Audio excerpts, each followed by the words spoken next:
gali gali gali lubang, gali gali gali gali gali lubang, lubang digali menggali lubang untuk menutup lubang. Tertutup sudah lubangnya lama, lubang baru terbuka. Gali lubang, tutup lubang, pinjam uang bayar hutang. Gali lubang, tutup lubang, pinjam uang bayar hutang.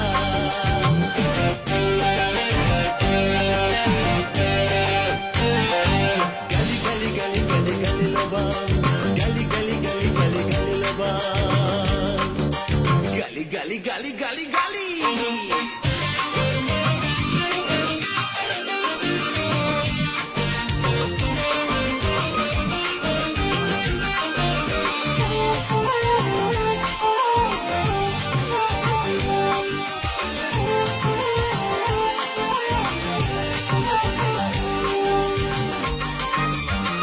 Walau gaji cukup makan, dapat gaji tambah bulan.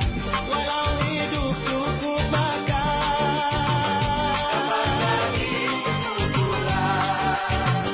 Walau gaji cukup makan, walau hidup cukup makan, walau serba cukup makan, itu tak merasa tenang asal tak dikejar hutang.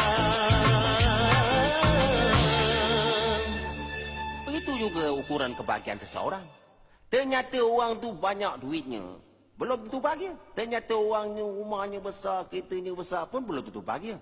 Tapi walaupun gajinya cukup-cukup makan, hidupnya cukup-cukup makan, asal tak dikejar hutang. Enak ke tidur, enak ke makan.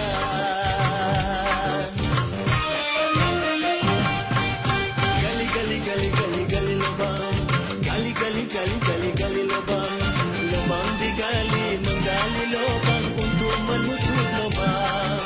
Tertutup sudah lubangnya lama, lubang baru terbuka.